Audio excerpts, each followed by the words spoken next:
Such a wonderful experience working studio. అప్పుడు సురేంద్ర గారు he was taking care of the project, Supriya గారి father. Yeah, అంటే అసలు ఎంత కంఫర్ట్ అంటే నేను హీరోయిన్ కొత్త, మన ఫిల్మ్ నగర్లో గెస్ట్ హౌస్లో మాకు ట్రైనింగ్ ఇప్పించేవాళ్ళు, ఫైట్స్, ఈ డాన్స్ ఇవన్నీ. సో ఈవినింగ్ పూట్ల వాళ్ళని బయటికి తీసుకెళ్ళడానికి సుమంత్ని, సుప్రియ గారిని పంపించేవాళ్ళు. ఓకే. సుప్రియ ఇప్పుడు మా ప్రొడ్యూసర్ అయిపోయింది, she is taking care of studio, but she was very friendly and she was my first friend in Hyderabad in fact. So Nagarjuna garu అంతా he used to take care of us so much. వాళ్ళు కొత్త వాళ్ళు, ఇక్కడ వాళ్ళకి ఎవరు తెలియదు, అప్పుడప్పుడు మధ్యలో బయటికి తీసుకెళ్ళినని. సో సుమంత్ అండ్ సుప్రియ అట్లా ముందు నుంచే తెలుసు. అండ్ వైవిఎస్ గారు ఏమట రవితేజ వచ్చేవాడు మా ప్రాక్టీస్లో మా వైవిఎస్ తీసుకొచ్చేవాడు మా హీరోని అట్లా. And Ravi is from north India, అతను కూడా పెరిగిందంతా నార్త్ ఇండియా. సో నేను బాంబే. సో మీ ఇద్దరు హిందీలో మాట్లాడుకునేవాళ్ళం. సో బిఫోర్ డూయింగ్ అన్నయ్య I knew Ravi Teja. Okay. So అలా అది ఒక wonderful journey. And release previous night స్టూడియోలో షో పడితే అదే ఆడిద్దేమన్నా చూద్దాం అన్నట్టుగా, it wasn't encouraging, not at all encouraging. ఇది ఎప్పుడు సీతారాములకి వెళ్ళాను 98. కాదు, ఏ స్టేజ్ లో, అంటే సినిమా రిలీజ్ ముందా? 1 day before, 25th June. Okay, 25th June 1998. చాలా ప్యాచ్ వర్క్లు జరిగి ఆ టైంలోనే అంటే ఎక్కువ రోజులు షూటింగ్ తీసుకొని. సో అండ్ అప్పుడే దుబాయ్లో వెళ్ళి షూట్ చేసాం మేము. అవునా, ఐ రిమెంబర్. సో అంత ఎంకరేజింగ్ లేదు. సో షో పడిన తర్వాత నేను మా చౌ ఫ్రెండ్లీగా ఉంటాం, బట్ వాట్ ఎవర్, నాకు కెమెరా ముందు నుంచుంటాం, ఆ సినిమా కంప్లీట్ చేయడం ఆయన లేకపోతే impossible. Is like a guru to me. yes, very much. So he taught me everything. మేమిద్దరం ఏంటన్నయ్య పరిస్థితి, అండ్ అట్లా నన్ను అట్లా పిలుస్తాడు, ఆయనకి నోటికి వచ్చినట్టు పిలుస్తాడు అప్పుడప్పుడు. పద మనం పోస్టర్ పడిందో లేదో చూద్దాం. We went in the night Sandhya 35 RTC cross roads from Annapurna studios to there. వెళ్ళి చూస్తే అక్కడ ఏం మన పోస్టర్ పడలేదండి, ఇంకా రేపు సినిమా రిలీజ్ ఉంటుందా అని. But to our surprise, morning show not only in Hyderabad, everywhere all over the state, the first shows, morning shows were house full. That is all because Nagarjuna garu మమ్మల్ని అంత ప్రమోట్ చేశారు. వైవిఎస్ గారి సాంగ్స్, ఇప్పుడు కిరవాణి గారి music. So morning show by interval నేను సంధ్య 35లో బయటకు వచ్చినప్పుడు they made me a hero. And it's still embarrassing నాకు. నేను ఎవరికైనా ఫోన్ చేసి చెప్తే, నాకు బాంబేలో వెంకట్ అనే పేరు అసలు ఉండదు ఎవరికి, యూనిక్. అవును, నా ఎంటైర్ లైఫ్ లో యూనిక్, అసలు ఎవరి పేరు వినలేదు వెంకట్ అని. ఇక్కడ మనకి every second person is Venkat. So నేను ఎవరికైనా ఫోన్ చేసి ఇప్పుడు కూడా నేను వెంకట్ మాట్లాడుతున్నానంటే ఏ వెంకట్ అని అంటారు. ఇప్పుడు హీరో అని చెప్పాలంటే నాకు మొహమాటం. సరే ఏ సినిమా పేరు, అన్నయ్య సినిమాలో చేశాను, సీతారాముల కళ్యాణంలో చేశాను, అప్పుడు ఓకే హీరో వెంకట్ అని చెప్పండి సార్ అంటారు. అరే బాబు, we can't fix as hero కదా, వీ హ్యావ్ టు ఎక్స్ప్లోర్. జనాన్ని నుంచి వచ్చింది, I'm lucky that people accepted me. And after that immediately నేను చిరంజీవి గారి ఫ్యాన్ని అసలు. సో సమ్మర్ హాలిడేస్కి విజయవాడ వచ్చినప్పుడు ఆయన సినిమాలన్నీ ఎత్తుకొని చూసుకునేవాడిని.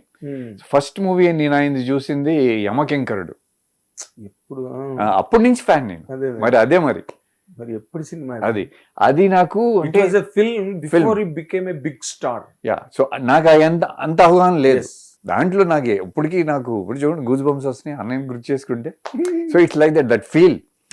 ఆ క్లైమాక్స్ లో ఆయన బ్లాక్ డ్రెస్ లో లెదర్ జాకెట్, లెదర్ ప్యాంట్ వేసుకొని ఆ రైల్వే స్టేషన్ స్టెప్స్ ఎక్కుతా, ఆ కుంటికాలతో ఉంటారు, ఆ బైక్స్ మీద విలన్స్ వచ్చి, ఆ మ్యాడ్ మ్యాక్స్ స్టైల్ సినిమా కదా అది. చిన్నప్పుడు అసలు థ్రిల్లింగ్ చూసి ఇంకా ఆయన సినిమాలు అలవాటు అయిపోయింది నాకు. వచ్చి విజయవాడ రావడం, సమ్మర్ హాలిడేస్ ఎందుకు వస్తున్నానంటే, మా మామయ్య గారు, మా తాతగారు వాళ్ళు ట్రాన్స్పోర్ట్ బిజినెస్ వాళ్ళు, మామిడికాయలు తెచ్చేవాళ్ళు. మామిడికాయలు తినడానికి అండ్ సినిమాలు చూడటానికి. ఆ సాయంత్రం పూట్ల పునుగులు, చెరుకు రసం, మా గాంధీనగర్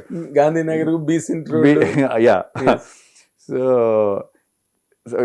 దెన్ అట్లా సినిమాలు చూడటం నాకు అట్లా హాబీ. ఆ లేన్ మొత్తం అట్లా అప్పుడు పోస్టర్లు బాగా అతికిచ్చేవాళ్ళు. ఇంత డెవలప్మెంట్, ఇన్ని బిల్డింగ్స్ అన్ని లేవు ఆ లేన్ లో. కంప్లీట్ థియేటర్స్ ఉండే ఈ చివరి నుంచి ఆ చివరి దాకా. అవును. ఆ పోస్టర్లు చూసుకుంటూ నాకు అదొక బాంబేకి ఇదొక కాంట్రాస్ట్ అన్నమాట నాకు టోటలీ. సిటీకిను విజయవాడ అప్పుడున్న పరిస్థితి అది. ఎక్కడ బాంబే విజయవాడ అసలు సంబంధం లేదు అసలు. So I to enjoy it. అదేలే. దెన్ నాగార్జున గారిది నేను first cinema I think Geethanjali. Geethanjali చూసినట్టున్నా ఫస్ట్ పిక్చర్. అరే భలే ఉన్నాడు ఈ హీరో కూడా అని. Then I started watching his movies also. Okay. Killer I think ఇంచుమించు ఆ టైంలో. Then I saw Shiva. Wow, Shiva it's an explosion కదా. yes actually and I never knew at that time that నేను తెలుగు సినిమాలో యాక్టర్ అవుతాను. నేను ఇన్ఫాక్ట్ నాకు తెలుగు చదవటం వచ్చేది కాదు అప్పుడు. టికెట్ కొనుక్కోడానికి వెళ్ళినప్పుడు వాళ్ళని అడిగేవాడిని ఇదేంటి ఈ సినిమా లైన్ లో టికెట్ కొనుక్కునేటప్పుడు. ఆ విజయవాడలో థియేటర్ లైన్స్ కూడా భలే ఉండేవి. అవును అవును, ఐ రిమెంబర్ దోస్ డేస్. కట్కటాల మీద ఎక్కేసి టికెట్లు దూకేసి కొనేసి లాక్కొని వండర్ఫుల్ ఎక్స్పీరియన్స్ కదండి అప్పుడు. Cinematic experience. థియేటర్ గుర్తులేదు కానీ అట్లా వాల్స్ ఇట్లా ఉండే అసలు ఒక దీంట్లో బిగుసుకుపోతాం అని అట్లా కూడా ఉండేవి. ఒక టన్నల్లో నుంచి వెళ్తున్నట్టు ఉండేది. టికెట్స్ తీసుకుంటారు, బుకింగ్ కౌంటర్, ఆ లైట్స్ వేసేవాళ్ళు. ఆ లైట్ ఆన్ అవగానే ఆ గేట్ ఓపెన్ చేసేవాడు. ఆ పరిగెత్తుకొని వెళ్ళి అంటే నాకు బాల్కనీ టికెట్ చూడరా అని 40 రూపీస్ ఎంతో ఇచ్చేవాళ్ళు. నేను దాన్ని డివైడ్ చేసి ఈ చెరుకు రసం పొనుగులు మళ్ళీ 2 సినిమాలు చూడటం, ఏసీలో చూడకుండా నాన్ ఏసీలో ఎక్కువ సినిమాలు చూసేయాలని. అదేలే. So that was wonderful experience. అట్లా ఐ నెవర్ న్యూ దెన్ అదే హీరో, నాకు నచ్చిన hero will give me opportunity. And Chiranjeevi గారిని కలవటం కూడా ఒక ఆయన గుర్తుండదు ఆబ్వియస్లీ. ఎంతమంది know but he has memory power like an elephant in memory. Yes, ఆయన పేర్లు అన్ని బాగా గుర్తుంటాయి ఆయనకి. అవును, ఆయనకి.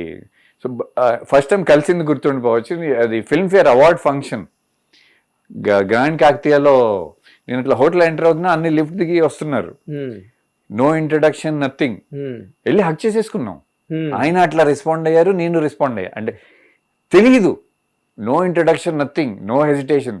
అంటే అదొక ఫిట్ ఆఫ్ ఎమోషన్ అంతే. అంతే, అది వెళ్ళిపోయి కలిసాం. అండ్ ఆ రోజు ఫంక్షన్ మొత్తంలో ఆయన బట్టే ఉన్నాను నేను.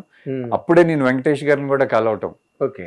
వెంకటేష్ గారిని అండ్ శరత్ కుమార్ గారిని. అప్పుడు నువ్వు ఎక్సర్సైజ్ చేస్తావా అని ఆయన అడిగారు కూడా, శరత్ కుమార్ గారు, తమిళ్ హీరో. ఓకే. అవునండి చేస్తానని చెప్పిన. సో నాకు అసలు ఏం తెలియదు ఇక్కడ గురించి. ఉన్న టాప్ హీరోస్ బాలకృష్ణ గారు, వెంకటేష్ గారు, ఈ ఉన్న టాప్ 4-5 హీరోస్ తప్ప నాకు అట్లా సినిమాల గురించి ఇక్కడ అంత ఐడియా లేదు అసలు. బట్ ఆ ఫంక్షన్ లోనే అన్నయ్య చెప్పారు, మనం సినిమా చేయబడ్డాం అమ్మా అని. So like wow. And within I think week or something Aravind garu phone వచ్చింది, ఇట్లా చిరంజీవి గారితో సినిమా అంటే ఇమీడియట్లీ నేను స్టోరీ వినకుండా ఓకే చెప్పింది. అన్నయ్య సినిమా అండ్ ఓజీ సినిమా నా కెరియర్ మొత్తంలో. ఇంకా ఏంటి నాది ఏంటనేది అడగకోకుండా ఐ వాజ్ లక్కీ అండ్ అన్నయ్య దట్ అన్నయ్య చేసిన సినిమా అన్ని సినిమాల్లో చూస్తే ఆయన పక్కన హీరోలుగా నాకు రవితేజ వచ్చిన, అంటే రవితేజ మళ్ళీ రెండో వచ్చింది వాల్టర్ వీరయ్యలో. సో అలా అంత ఆయన కెరియర్ లో, అంత లాంగ్ కెరియర్ లో మాకు వచ్చిన opportunity I think no other hero multi starrer. Yeah. So and అంటే ఆయన గురించి చెప్పుకుంటా వెళ్తే ఇంకా మనం రోజంతా కూర్చొని మాట్లాడుకోవాలి. There are many incidents. Sarathi స్టూడియోలో షూటింగ్ చేస్తున్నాం, సయ్యారే సయ్యా సాంగ్, అంటే some things which touch the heart. Yes, రంగు పడుతుంది మీద, హోలీ అన్ని కలర్లు వేసుకునే సాంగ్ కదా, లారీ సాంగ్ అది. అప్పుడు సారథి, మాకు క్యారవాన్లో ఏం లేవు అప్పుడు ఆ టైంలో. సారథి స్టూడియోలో అప్పుడు రెనోవేషన్ కూడా అవ్వలేదు. ఒక రూమ్ ఆయనకి ఇచ్చారు. ఇంకేంటంటే మేము పొద్దున్నే షూటింగ్ వెళ్తే మా హీరోతో కూర్చొని కలవటానికి వెళ్తున్నాం అని, షూటింగ్కి వెళ్తున్నాం అని ఉండేది కాదు. అన్ని చూడటానికి వెళ్తున్నాం. ఆయన దగ్గర నుంచి చూస్తే ఆయన కళ్ళు అంత పవర్ఫుల్గా ఉంటాయి కదా. సో ఆ రంగులకి ఆయన కోసం వేడి నీళ్ళు పెట్టి బాత్రూంలో ఆయన వెళ్ళి స్నానం చేసి వచ్చేసారు. అక్కడ బాత్రూమ్ లేవు. నెక్స్ట్ నేను వెళ్ళా, అక్కడ నీళ్ళు పెట్టాను చూసుకో అన్నారు. అంటే ఒక బకెట్ ఫుల్ వేడి నీళ్ళు ఉంటే ఆయన చేసేయచ్చు మొత్తం. ఆయన సగం చేసి సగం నాకు ఉంచారు. ఏ హీరో చేస్తారండి, he is already megastar, yes I'm nobody, కొత్త న్యూ కమర్ అవుట్ సైడర్. అవును. So that is his greatness. So afterwards ఇంకా ఆయనతో టైం స్పెండ్ చేయటం, ఆయన బాంబే వచ్చినప్పుడు మా ఇంటికి వచ్చారు. దెన్ ఇక్కడ షూటింగ్ ఉన్నప్పుడల్లా నేను ఇంకా వెళ్ళిపోయాను ఠాగూర్ షూటింగ్కి, ఇందిరా షూటింగ్కి. ఆయన పాలిటిక్స్లో వెళ్ళిన తర్వాత ఇంక కొంచెం గ్యాప్ వచ్చింది. ఇంకా లేటర్ ఆన్ ఇంకా లేయర్ పెరుగుతా వెళ్ళిపోయింది. ఇప్పుడు ఆయన హీఈస్ వెరీ బిజీ. బట్ ఆయన ఎట్లా అంటే ఆయన ఫోన్ చేసి పిలుస్తారు. కరెక్ట్ ఆయన పిలుస్తారు, పిలుస్తారు. Still I don't want to disturb him, but that ఆ చనువు ఉంది. ఇప్పుడు మనం ఎట్లా కలుసుకున్నాం, ఆ చనువు, దేర్ ఇస్ హెజిటేషన్ ఉండదు. అవును, అంటే ఒక అన్నయ్య అన్నయ్య. నేను ఫస్ట్ టైం డబ్బింగ్ చెప్పింది కూడా అన్నయ్య సినిమాలోనే. హిట్ టీవీ యాప్, ఇందులో short news, live news, entertainment shows, movies, digital magazines తో పాటు మీ జిల్లా వార్తలను కూడా ఫ్రీగా చూడొచ్చు. ఇంకెందుకు ఆలస్యం, వెంటనే హిట్ టీవీ యాప్ ని డౌన్లోడ్ చేసుకుని ఫ్రీగా ఎంటర్టైన్మెంట్ పొందండి. Hit TV app. Hit TV app. Please download hit TV app. Hit TV app ని ఫ్రీగా డౌన్లోడ్ చేసుకొని ఎంజాయ్ చేయండి. మీకు నచ్చిన ఎంటర్టైన్మెంట్ కోసం హిట్ టీవీ యాప్ ని ఫ్రీగా డౌన్లోడ్ చేసుకొని ఎంజాయ్ చేయండి. హిట్ టీవీ యాప్ ని డౌన్లోడ్ చేసుకుని ఆస్వాదించండి, ఆశీర్వదించండి. ఇంతమంది సెలబ్రిటీలు హిట్ టీవీ యాప్ ని డౌన్లోడ్ చేసుకోండి అని చెప్తున్నారంటే ఎంత మంచి యాప్ ఆలోచించండి. అమెరికా అమెరికా అమెరికా అమెరికాలో చదవాలనుకునే వాళ్ళకి విశ్వసనీయమైన పేరు మన శౌర్య కన్సల్టెన్సీ. UK లో 1 year masters, UK లో 1 year masters, 2 years work permit up to 5 years visa. Contact Saurya Consultancy. Contact 89851 89851.